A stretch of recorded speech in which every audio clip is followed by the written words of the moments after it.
Does the SEC care more? I mean, it seems like they do. I told my ma and others, watch, I'm going to post the SEC prediction video, and more viewers will watch that than any other one. And the Big Ten only has like almost 100, I think, and the SEC is at over 600 views. But the problem is they didn't watch part two. Only 32 views for the best part of my SEC predictions. So I hope they go and watch that, and I hope you do too. But right now we're talking ACC. I was doing the Big 12, and I got stumped. The Big 12 is just a nightmare for me to decide, so I went to the ACC. Give me some more time. But the ACC is no slouch either to decide who is going to win the conference, and I'm going to show you why right here. I hope you can see me, and I'm trying something new, so here we go. Welcome to the best graphics on YouTube history. Here we go. I hope this works. Virginia. I'm going from the worst team to the best team in the ACC, and I believe that they don't have any divisions anymore. It's just the best two teams that make it. And I'm going to include Notre Dame at the end here because they played a lot of ACC teams. But Virginia is number one. Tony Elliott, who knows who the quarterback is going to be? They're going to go 3-9.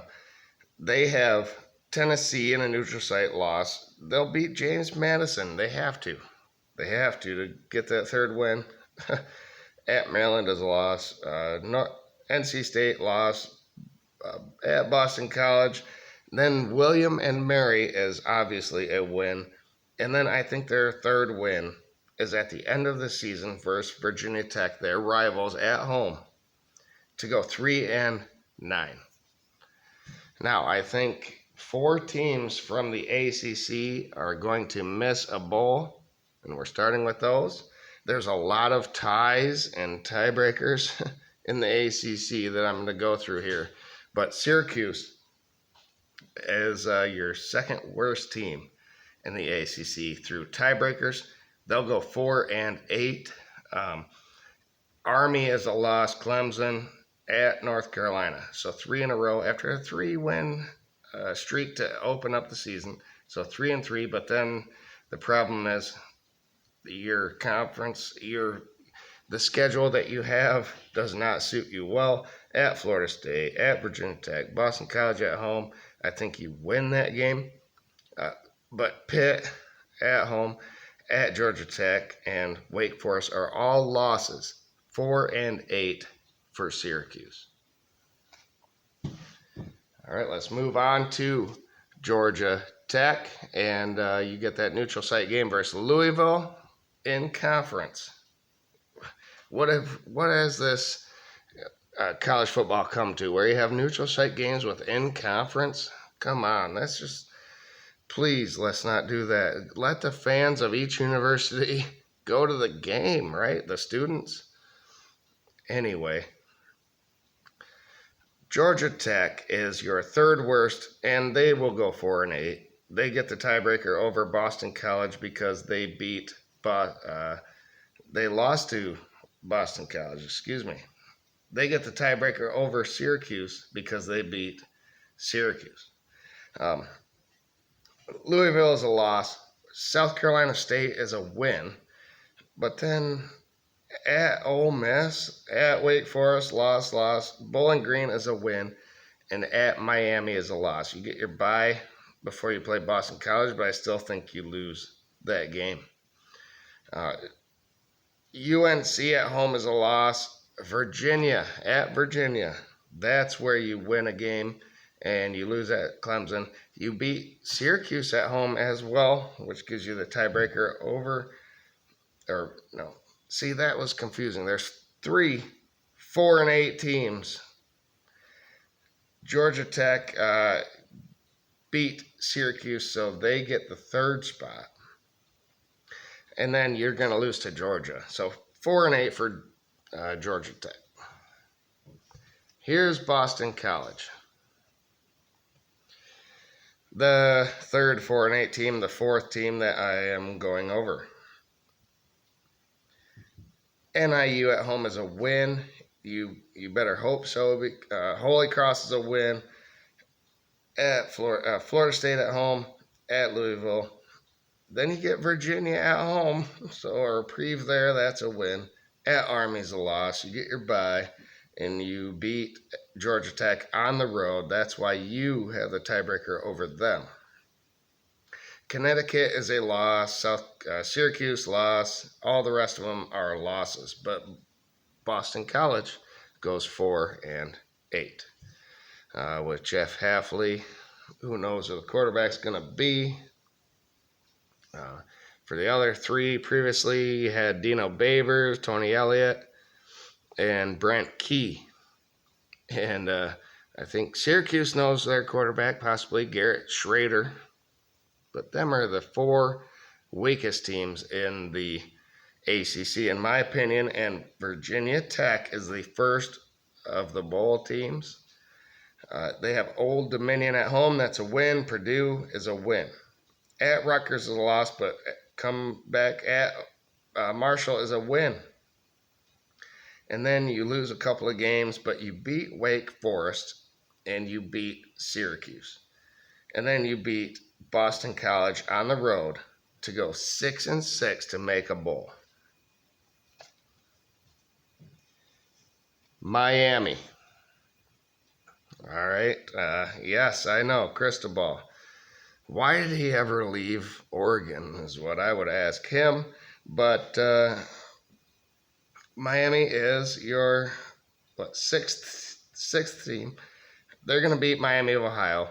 At Texas A&M is a loss. Or Texas A&M at home is a loss. Excuse me. Bethune-Cookman, you'll win that game. You'll beat Temple. Georgia Tech. But at North Carolina, Clemson, you lose them games. You'll beat Virginia. And then you'll lose 3 before you win on the road at Boston College. 6-6 for Mario Cristobal. And I guess Tyler Van Dyke, is he the guy there at quarterback? Duke comes up in your 7 spot. They have Clemson at home. That's a loss. But then they go on a nice little streak. Lafayette, Northwestern, at Connecticut. Now listen, at Connecticut, Jim Mora is there. I think they could possibly lose that game, but I'm going to give them the win. Notre Dame, they're going to lose. NC State, they get a bye before NC State. I think they win that game, and then they come back and lose to Florida State and Louisville on the road before they beat Wake Forest at home. At North Carolina, at Virginia is a win, and then Pitt at home is a loss. 6-6 for Duke. Wake Forest, that's right, does better. Dave Dorn. Let's locate them. They have Elon at home, win. Vanderbilt at home is a win. At Old Dominion, you see their record last season. I think they win that game. At Georgia Tech at home is a win. So 4-0 for Wake Forest before they go into their bye week. After that bye week is at Clemson. But I think Clemson gets them at home.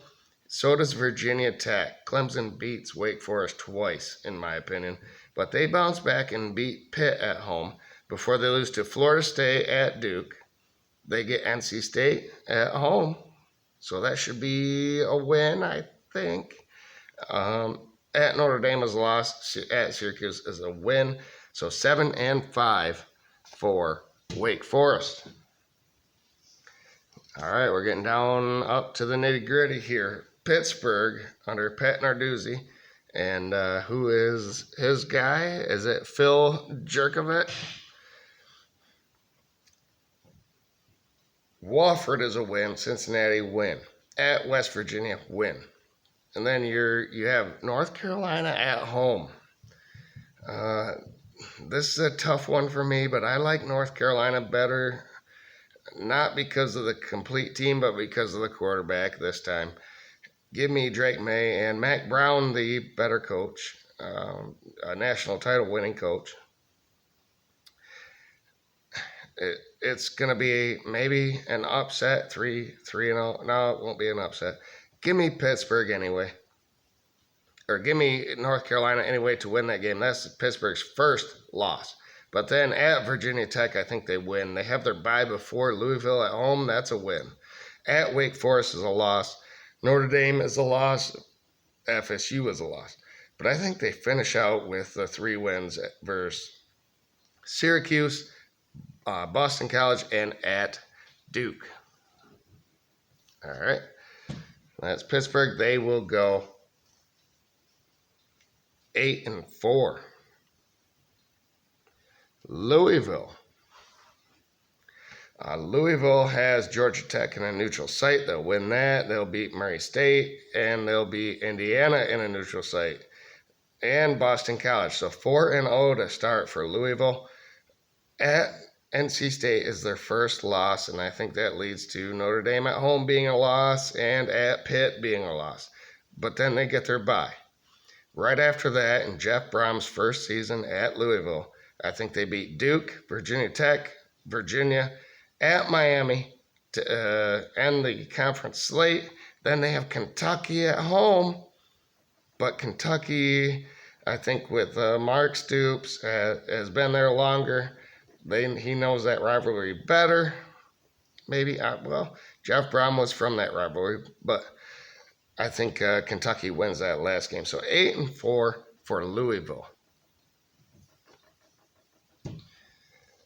NC State is next. They will go 8-4. Connecticut on the road is a win, but Notre Dame at home is a loss. VMI is a win. Virginia, Louisville, Marshall, all wins. So 5-1 to open the season. Then you go to Duke. I think you lose that game because you're looking ahead maybe. You get your bye week after that, and then Clemson at home. But I think that look ahead was crucial to beat Clemson out of your bye week. And then you beat Miami at home as well. At Wake Forest is a loss, but at Virginia Tech is a win. North Carolina at home is a loss, but no matter. 8-4, you're bowling. North Carolina comes in next. And they are your 12th best team in the ACC prediction-wise for me. But they tie with the other two at 10-2. I'll just tell you right now, 3 teams at the top of the ACC are going to be tied at 10-2. 2 of them are going to go to the conference championship game. North Carolina has South Carolina at a neutral site. I think they lose that game, but they win. They beat App State, Minnesota, at Pitt, Syracuse, Miami, Virginia, at Georgia Tech, Campbell, Duke, they're all wins. And then their second loss of the season will be at Clemson before they go to NC State and win that game. So 10-2 for Mac Brown. Could be his last year. We don't know. But Drake May at quarterback. It's going to be a great season for them, I think. And Clemson is the next team I'm going to be talking about at 10-2. They are at Duke. That'll be a win. Charleston Southern, FAU, FSU at home, at Syracuse, Wake Forest are all wins. Then they get their bye before they go to Miami. That'll be a win. But at NC State, I think, is where it could cost the Pac-12 a representative in the playoff. I think Clemson loses that game. Notre Dame at home, they bounce right back and beat Notre Dame, though, and Georgia Tech and North Carolina to end the season strong before they're at South Carolina, who they lost to last season. I think they do again, 10-2 for Clemson.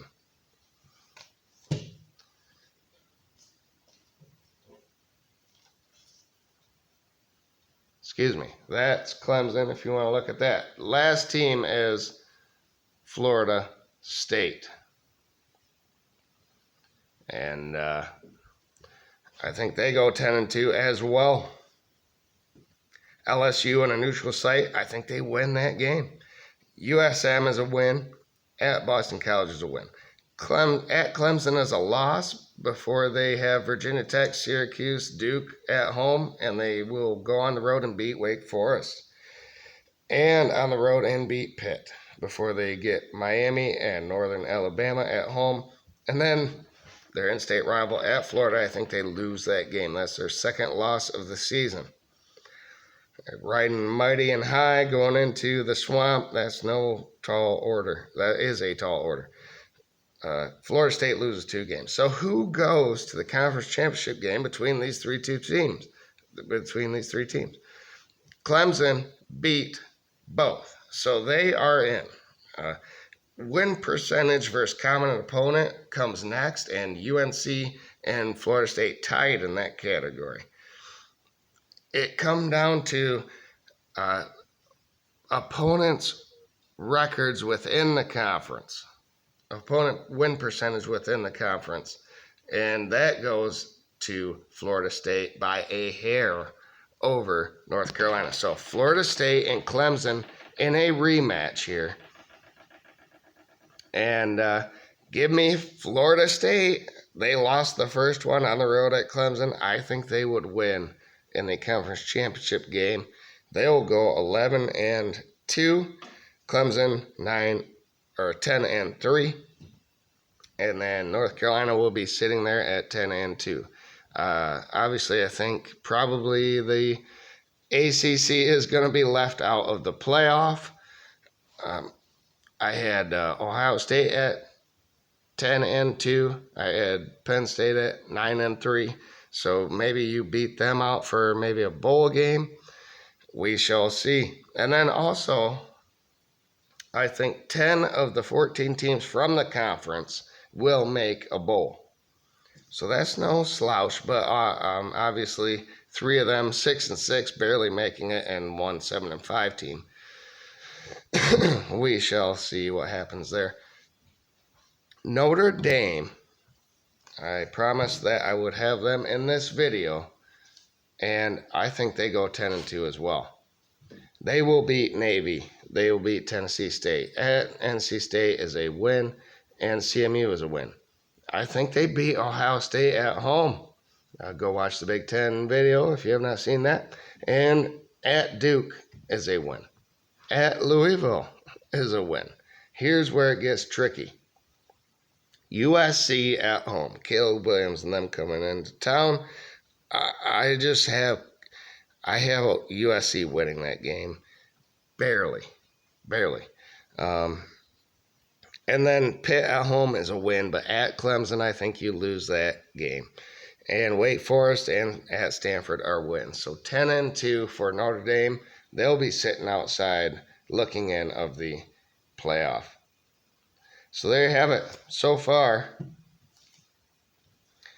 Michigan is in the playoff, and Georgia and Alabama. Georgia is in the playoff for sure. Alabama is sitting there at 11-1, non-division winner. So we'll see. The Big 12 is next. Thank you, everybody. Remember to like the video, share with other people. Subscribe if you haven't. Thank you if you have, and have a great weekend, everybody.